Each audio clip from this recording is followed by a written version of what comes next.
नमस्कार, मैं अमित और आप देख रहे हैं आंखें न्यूज 24।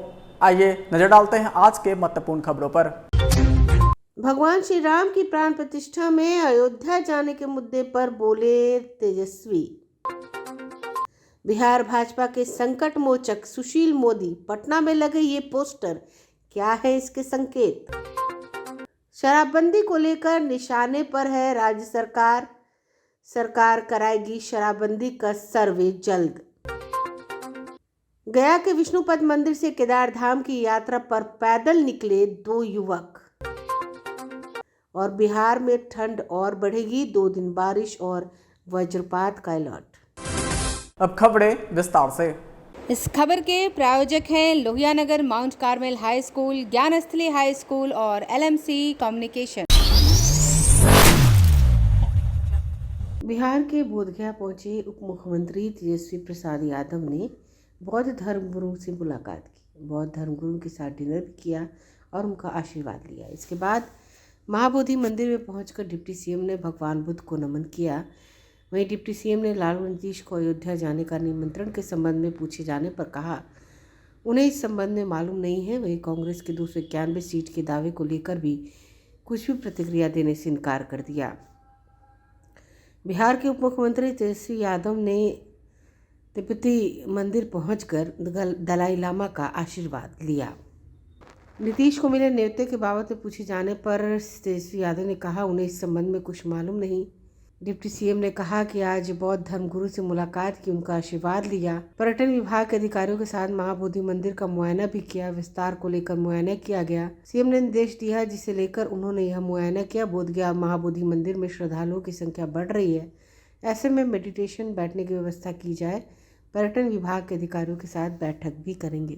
गया है, गुरु दलाई लामा जी से भी मुलाकात हुई, इनसे आशीर्वाद हम लोगों ने प्राप्त किया। मंदिर में भगवान के भी दर्शन हम लोगों ने लिए हैं और साथ ही साथ मंदिर में और ब्यूटिफिकेशन और जो लोग पूजा पाठ के लिए श्रद्धालु आते हैं उनके लिए और व्यवस्थित ढंग से पर्यटन विभाग क्या करेगा, इसको भी हम लोगों ने मुआयना किया है। उसका विस्तार का हम लोगों का माननीय मुख्यमंत्री जी ने जो दिशा दिया है निर्देश, उस पर हम लोग आए हैं देखने की और आगे क्या किया जा सकता है, क्योंकि संख्या तो बढ़ती जा रही है प्रतिदिन श्रद्धालुओं की।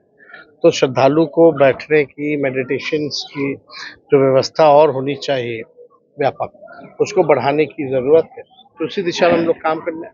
बाकी आप जान रहे हैं कि 5 स्टार होटल जो गया में जो हुआ है वो भी साइट जा रहे हैं देखने, और उसके बाद जितने लोग होंगे पर्यटन विभाग के सभी अधिकारियों के साथ बैठक होगी। हमको कोई खबर नहीं, आप जानते होंगे, हमको तो कोई खबर नहीं है। बिहार में आए दिन पोस्टर वार हो रहे हैं। एक तरफ लोकसभा का चुनाव होना है तो वहीं दूसरी तरफ पोस्टर से सियासी माहौल भी गर्म है। राजधानी पटना में आज एक नया पोस्टर देखने को मिला। पोस्टर में बिहार के पूर्व उप मुख्यमंत्री और राज्यसभा सांसद सुशील कुमार मोदी की बड़ी तस्वीर लगी है। इस पोस्टर को लेकर कई तरह के मायने भी निकाले जा रहे हैं। इसी बहाने सियासी गलियारों में तरह तरह की चर्चा भी तेज हो गई है। सुशील मोदी की तस्वीर वाली इस पोस्टर को शहर के कई चौक चौराहों पर लगाया गया है। इनमें से एक पोस्टर ऐसा है जो सबका ध्यान खींच रहा है। इस पोस्टर में सुशील मोदी को बिहार बीजेपी का संकट मोचक बताया गया है। पोस्टर में सुशील मोदी की बड़ी सी फोटो है। इस पोस्टर में सुशील मोदी फैंस एसोसिएशन बिहार की ओर से लगाया गया है। दरअसल भाजपा के वरिष्ठ नेता और राज्यसभा सांसद सुशील कुमार मोदी का कल यानी 5 जनवरी को जन्मदिन है। ऐसे में जन्मदिन से पहले ही शुभकामना देने के लिए पटना में पोस्टर लगाए गए हैं। पोस्टर लगाकर सुशील मोदी को जन्मदिन की बधाई दी जा रही है। हालांकि आकर्षण का केंद्र बना जो पोस्टर है वो पटना के इनकम टैक्स गोलंबर पर लगा है। इस पोस्टर में लिखा है बिहार भाजपा के संकट मोचक। पोस्टर में सुशील कुमार मोदी के साथ भगवान हनुमान की तस्वीर भी है। पोस्टर के जरिए संदेश देने की कोशिश की जा रही है कि जिस तरह भगवान राम संकट में होते हैं तो बजरंग बली आते हैं, उसी तरह से जब बिहार भाजपा संकट में होती है तो सुशील कुमार मोदी सामने आते हैं। आखिर इस पोस्टर के क्या संकेत है, ये तो देखने वाली बात होगी। हालांकि इस मामले में जब सुशील कुमार मोदी से बातचीत की गई तो उन्होंने साफ तौर पर कहा कि ये लोगों का स्नेह है, कार्यकर्ताओं का स्नेह है जो अभी भी कम नहीं हुआ है। मैं निस्वार्थ भाव से भाजपा की सेवा करता हूँ। मुझे नहीं मालूम है, अब किसी ने लगाया होगा, जो समर्थक हैं, जो कार्यकर्ता किसी ने लगा दिया होगा, मुझे उसके बारे में कोई जानकारी नहीं है। आज भी आपसे लोगों का उतना ही प्यार है, उतना ही स्नेह है, वही देखा जा रहा है पोस्टरों के माध्यम से। लेकिन फिर एक बार फिर से सक्रिय बिहार की राजनीति फिर क्या में। सक्रिय हैं, फिर से एक बार क्या, लगातार सक्रिय हैं, राज्यसभा में रहकर पार्टी का काम कर रहे हैं और इतने वर्षों तक काम किया तो हजारों कार्यकर्ता हैं जिनसे व्यक्तिगत संबंध है, तो किसी ने प्रेम मोहब्बत में लगा दिया होगा, मुझे नहीं जानकारी है क्या मकसद है, क्यों लगाया है।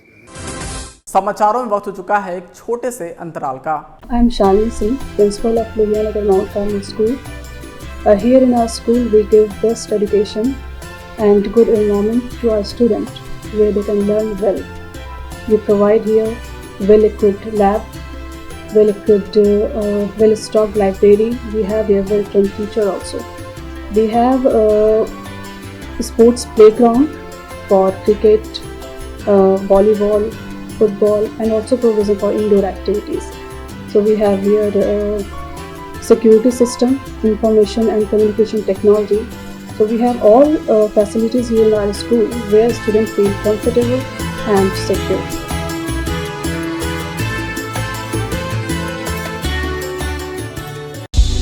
क्या आप पत्रकारिता के क्षेत्र में अपना कैरियर बनाना चाहते हैं? तो आज ही royal Ashoka institute of mass communication and journalism में अपनी जगह सुनिश्चित करें। आर्यभट्ट ज्ञान विश्वविद्यालय पटना से मान्यता प्राप्त 100% प्लेसमेंट के साथ royal Ashoka institute of mass communication and journalism नामांकन जारी है।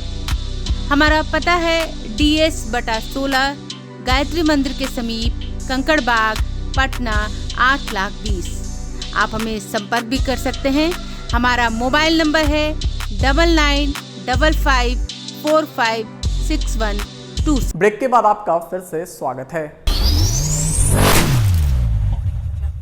मंत्री सुनील कुमार ने कहा है कि शराबबंदी का जो डिटेल सर्वे कराना है उसके लिए एजेंसी के चयन की प्रक्रिया शुरू होगी। इस काम के लिए अनुभवी एजेंसी की तलाश की जा रही है।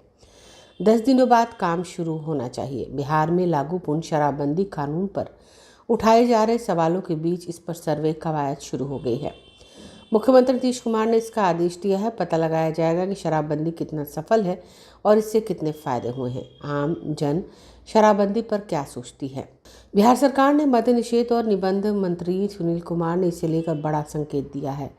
बिहार सरकार के विपक्षी दलों की ओर से गंभीर आरोप लगाए जाते हैं। कहा जाता है राज्य में शराबबंदी फेल है और जहरीली शराब पीकर गरीब जनता मर रही है।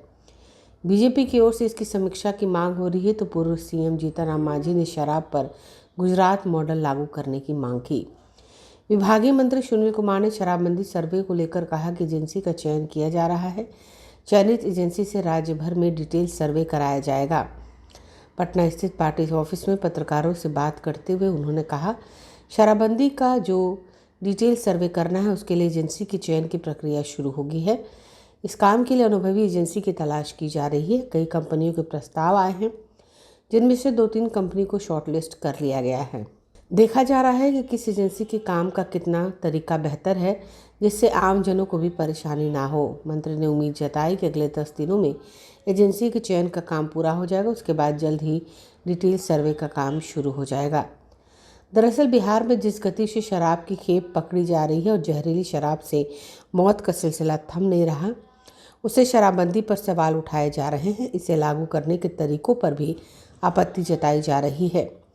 पूर्व सीएम जीतनराम मांझी ने यहाँ तक आरोप लगाया कि दलित गरीब पीने पर जेल या जुर्माने का शिकार हो रहे हैं, जबकि बड़े लोग जिसमें नेता और ब्यूरोक्रेट शामिल हैं, बीजेपी के सुशील कुमार मोदी, गिरिराज सिंह, विजय सिन्हा समेत कई नेता शराबबंदी पर फिर से विचार करने के लिए कहा। इन्हीं मांगों और आरोपों के बाद सीएम नीतीश ने सर्वे कराने की बात कही थी। बाबा भोलेनाथ का बुलावा आने पर उनके दरबार में भक्त दौड़े चले जाते हैं। मुश्किलों को पीछा छोड़ते हुए दिल में बस एक बार दर्शन की इच्छा रहती है, इसलिए युवा कुछ भी करने को तैयार रहते हैं। ऐसी ही कहानी गया जिले के 2 दोस्तों की है। गया के बड़की डेल्हा परैया रोड के रहने वाले नीतीश और राजेश केदारनाथ धाम के लिए पैदल ही निकल गए। इसकी शुरुआत गया के विष्णुपद मंदिर में दोनों ने पूजा अर्चना से की और गाजे बाजे के साथ लोगों ने इसकी विदाई दी, जहां से दोनों केदारनाथ धाम के लिए रवाना हो गए। बता दें गया से 888 किलोमीटर पैदल यात्रा कर वे केदारनाथ पहुंचेंगे। इसको सफ़र करने में लगभग 3 महीने लगेंगे। नीतीश और राजेश ने बताया कि मन में ख्याल आया बाबा के दर्शन करना है और दोनों ने पैदल जाने का निर्णय लिया। इसके लिए उसने अपने परिवार से भी बात की, लेकिन घर वालों ने पैदल जाने के लिए मना किया, लेकिन फिर बाद में राजी हो गए। उन्होंने कहा, ज़िंदगी में सभी को समस्याएं हैं, लेकिन समस्याओं को हटाते हुए मुझे आगे बढ़ना है। केदारनाथ धाम की पैदल यात्रा पर ये दोनों युवक निकले हैं और करीब 888 किलोमीटर का लंबा सफ़र तय करके केदार धाम पहुंचेंगे। ब्यूरो रिपोर्ट, आंखें न्यूज़ 24। गैस हो रही है बेल्ला पर से केदारनाथ की पैदल यात्रा, हम लोग पैदल ही पैदल जाएंगे। पैदल यात्रा में कितने दिनों का सफर रहेगा? ये तो बता नहीं सकते हैं, लमसम 3 महीना। क्या महत्वाकांक्षा है, क्या उद्देश्य है? 10-20 बात शांति के लिए सारा लोग पूछ रहे हैं। कैसे ये मन में विचार आया कि हम गया से केदारनाथ तक पैदल यात्रा? सोच रहे हैं तो सब सारा लोग जा रहा है, यूट्यूब पे देखते हैं, कोई लड़की जा रही है, कोई लड़का, तो हम लोग सोचे हम लोग भी चलते हैं, क्यों नहीं जा सकते हैं। मोक्ष की भूमि से आप लोग, मोक्ष और ज्ञान की भूमि से महाकाल महादेव के नगरी में जा रहे हैं, कैसा महसूस कर रहे हैं? बहुत अच्छा लग रहा है। और केदारनाथ पैदल यात्रा करने जा रहे हैं। क्या मनसा है, क्या मोटिव है, किस लिए केदारनाथ की यात्रा? केदारनाथ कैसे पैदल यात्रा क्या मन में लेके जा रहे हैं? जैसे ही मन था, जो जा रहे हैं पूजा करने, दर्शन करने। बहुत खुशी महसूस कर रहे हैं। ऐसा सबका पुत्र हो कि विश्व में शांति हो, और पूरा शांति रहने से पूरा स्वर्ग का रचना होगा। क्या लगता है कि आपके पुत्र का जो केदारनाथ का यात्रा है, इस दौरान में कितनी परेशानियों को झेलना पड़ेगा? मनुष्य तो हर एक परेशानी से, जब देवता देवी झेले हैं तो हम लोग तो मनुष्य हैं। राम जी भी झेले हैं जंगल में जाके, तो हम लोग भी उनको तो बचा है। जा रहा है शौक से घूमने फिरने, देवता देवी करने, देश शरीर उनसे पति लोगों का नौकरी चौकरी लग जाएगा, मतलब जा रहा है। नए वर्ष की शुरुआत भी है, और नए वर्ष की शुरुआत में ही आपके बेटे ने केदारनाथ यात्रा के शुरुआत की है। क्या लगता है कि 2024 में ये कुछ नया करके दिखाएंगे? हाँ, मेरा दोस्त पहले ही से ही सोच रहा था कि केदारनाथ जाएंगे। एक बार ये ट्रेन से गया था और दोस्त लोग भी गया था, इसीलिए बोला कि भाई अब हम पैदल जाएंगे, ठीक है? तो बोले कि ठीक है जाओ, इसका पूरा सहायता किए हम, ठीक है? और भगवान से यही करें कि अच्छा से जाए, अच्छा से आए। कितने लोग गया से निकल रहे हैं पैदल? गया से 2 लोग निकल रहे हैं, सूरज कुमार और नीतीश कुमार।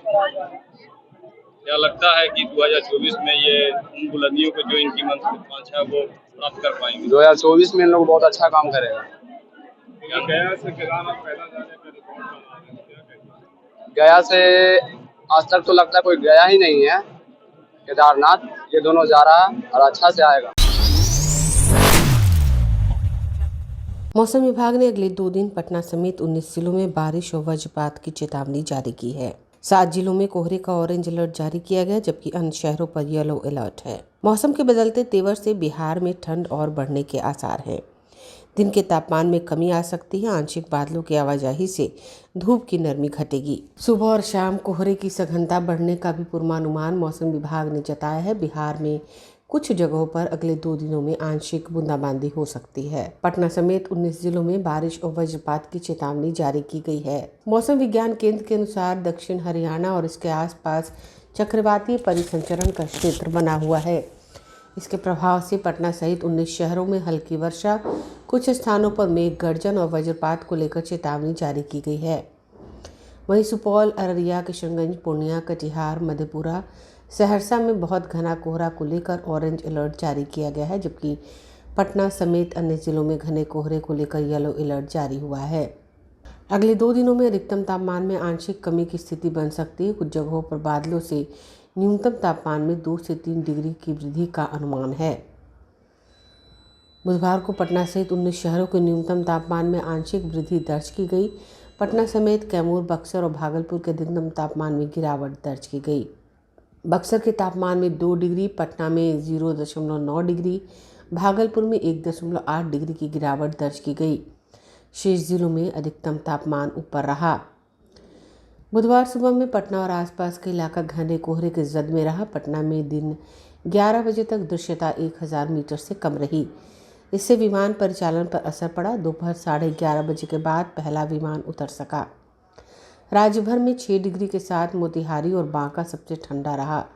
पटना का न्यूनतम तापमान 10.5 डिग्री सेल्सियस जबकि अधिकतम तापमान आंशिक कमी के साथ 21.2 डिग्री दर्ज किया गया। अगर आप भी अपने दुकान, प्रतिष्ठान, school, college, coaching centre, restaurant, cafe का विज्ञापन देना चाहते हैं, वो भी किफायती दर पर, तो आंखें न्यूज़ 24 लेकर आया है आपके लिए एक सुनहरा मौका। आंखें न्यूज़ 24 न्यूज़ पोर्टल की दुनिया में बिहार का सबसे उभरता हुआ चैनल, जहां बिहार झारखंड से जुड़े तमाम बड़ी खबरें देखने को मिलती है। तो देर किस बात की, आज भी जुड़े आंखें न्यूज़ 24 के साथ। संपर्क करें हमारे व्हाट्सएप नंबर 8935876430 पर। क्या आप पत्रकारिता के क्षेत्र में अपना कैरियर बनाना चाहते हैं? तो आज ही royal Ashoka institute of mass communication and journalism में अपनी जगह सुनिश्चित करें। आर्यभट्ट ज्ञान विश्वविद्यालय पटना से मान्यता प्राप्त 100% प्लेसमेंट के साथ royal Ashoka institute of mass communication and journalism नामांकन जारी है। हमारा पता है DS/16 गायत्री मंदिर के समीप, कंकड़बाग, पटना 8,20,000। आप हमें संपर्क भी कर सकते हैं। हमारा मोबाइल नंबर है 9955456126।